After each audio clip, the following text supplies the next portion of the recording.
I need to tell someone what I did, and you're going to think I'm terrible, but there's something about walking out on someone you love that nobody understands until they've done it themselves. The worst part isn't what you think. It's not the guilt or the shame or even the way his face looked when his phone buzzed with the layoff email. It's that I saw this coming. I scripted this entire tragedy, and then I pretended I was just as shocked as he was when it actually happened. If I don't tell this story, you'll never understand why he disappeared before I could even start packing my bags. But once you know what I know, you'll see why I had no choice but to set us both up for failure. Because that's what I did. I set us up. I planted the seed, watched it grow, and then acted surprised when the whole damn tree fell on our heads. I'm going to tell you everything, including the Google search history I deleted that night. And the part that makes me look worse, I'm saving that for the end, because you need to understand exactly how broken I was before I decided to break us both. It started 18 months ago when Carter came home talking about rumors at work. Someone else on his team had gotten cut, and he was worried he might be next. I'd been with him for 4 years at that point, living together for 3, and I had this immediate visceral reaction that made me feel like a monster. Instead of comforting him, I felt this cold wash of disappointment. Because here's what I haven't told you yet. I was already planning my exit. I was waiting for a reason. I wanted a good excuse that didn't make me look like the bad guy. And here was the universe potentially serving me one on a silver platter. There's something about Carter I haven't told you yet. He was amazing. Too amazing. He cooked dinner every night, remembered my weird anniversary with my dead grandmother, and once spent his entire weekend building custom shelves for my vintage shoe collection. Everyone asks why I left, and I usually mumble something about being unhappy, but the real reason is more sinister. I felt like a fraud next to him. Every nice thing he did was like a mirror showing back how messed up I was inside. I was so focused on my secret escape plan that I missed what this job situation really meant to him. Looking back, the signs were all there, but I was too busy imagining myself as the supportive girlfriend who stands by her man through the storm. I thought I was being smart, but what I didn't realize was that I was actually building a house of cards and teaching him how to knock it down. 2 weeks before Christmas, I got drunk with my best friend Leah and told her my plan. I said, if Carter loses his job, I'll have to leave him. Financial instability is my biggest fear. I can't build a future with someone who isn't secure. Leah looked at me like I'd grown a second head. She knew. Everyone was trying to warn me about something, but I couldn't see that they meant something bigger. They saw me creating a trap where the only person who would get hurt was me. The next morning, I doubled down. I told Carter we needed to have a serious talk about his career contingency plans. He sat there, all trusting and vulnerable, making spreadsheets about savings and side hustles, and I asked him questions like I was a financial advisor instead of his girlfriend.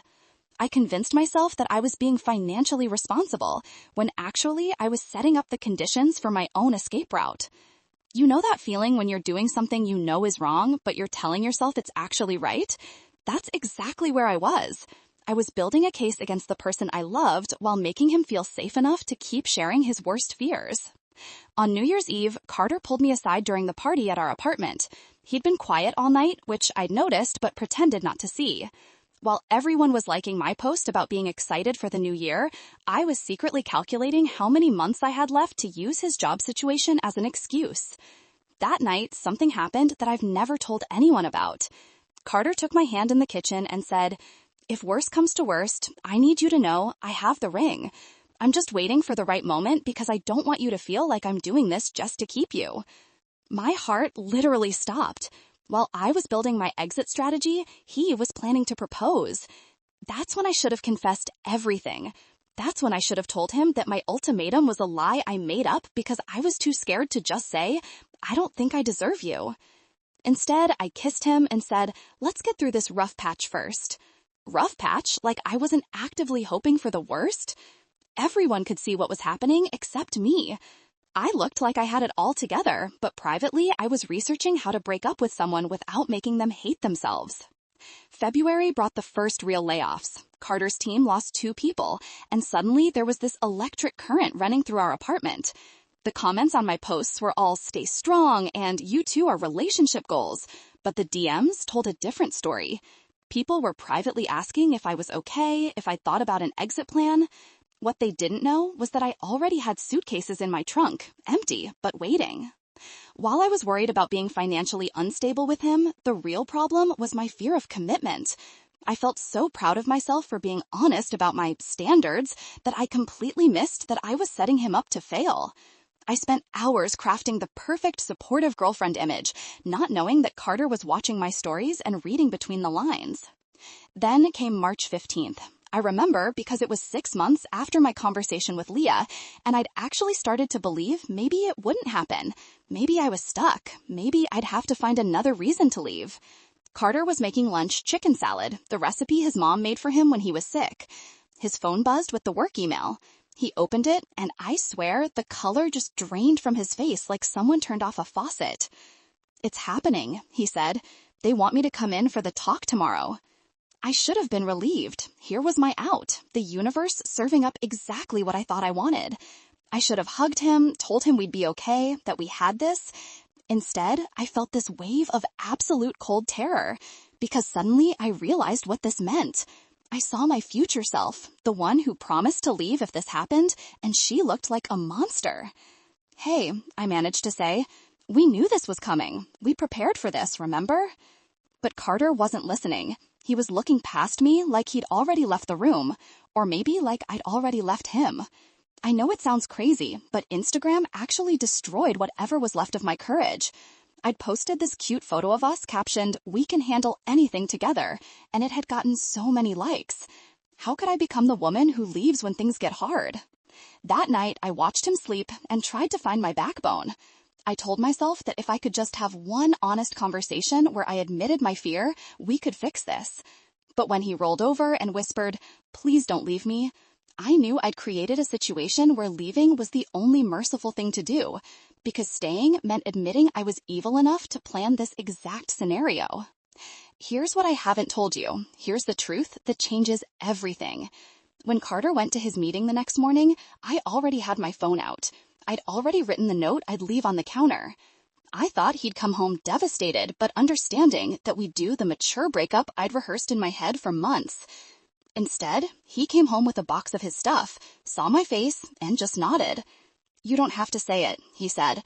"I know exactly why you set this up." I started to deny it, to tell him I was being supportive, but he kept talking. "My manager, she mentioned that you've been posting weirdly about stability and future planning. She showed me because she thought I should know what I'm going to have to work through. So now I know. You've been waiting to break up with me. You've been building up to it for months, and you just needed to feel justified." That's when I really messed up. Instead of apologizing, I got defensive. I said, "You're right. I can't be with someone who isn't financially stable." Even as I said it, I knew it was a lie. I was financially stable. We were both stable. His layoff came with a 6-month severance. He was marketable, talented, and had already gotten 2 interview invitations before he'd even gotten home. I was using his worst fear as a weapon because I couldn't admit my real fear, that I was too broken to be loved the way he loved me. Carter didn't yell. He didn't cry. He just packed 3 duffel bags while I sat on the bed feeling like my skin was on fire. Just when I thought things couldn't get worse, he opened our shared iPad and pulled up my search history from the last 6 months. How to break up without looking like the bad guy. Is it cruel to leave during hard times? Signs you should break up but don't want to. Pages and pages of my research, evidence that I was the villain in this story. I wanted him to scream. I wanted him to demand answers or make me feel like I was worth staying for. Instead, he said, "For what it's worth, I would have never used a job loss as a reason to leave you. I guess that's the difference between loving someone and just keeping score." Then he walked out, leaving his key on the counter and the ring box sitting on top of my note. That was 5 months ago. Everyone thinks they know what happened. They think Carter left because he lost his job and couldn't handle being supported. What they don't know is that I made him feel so unwelcome in his own home that disappearing became his only option, instead of being forced to watch me leave him slowly. Remember what I said about the worst part not being what you think? Here's the truth, and it changes everything. 3 weeks after Carter left, I got promoted at work. Suddenly, I had everything I thought made someone deserve love: financial stability, job security, health insurance. And I realized I had created a test he was designed to fail, not because he wouldn't have passed it eventually, but because I needed him to fail right then. I needed a reason that made me feel powerful instead of vulnerable. The real reason I'm telling you this isn't because I miss him, though I do. It's not because I'm lonely, though I am. I'm telling you because last week I saw him at a coffee shop, and he looked genuinely happy. He wasn't just surviving, he was thriving in a new job, new apartment, new life. And I was sitting there pretending to read a book when his new girlfriend walked in. She was normal and sweet and wore normal shoes, and they were so normal together that it hurt to breathe. I watched them for exactly 4 minutes before I had to leave, and that's when it hit me. Carter hadn't just gotten laid off that day. He'd finally gotten free. He moved on so completely because I had shown him exactly what kind of partner I was. I was the person who used his biggest fear as an excuse to hide from my own commitment fears.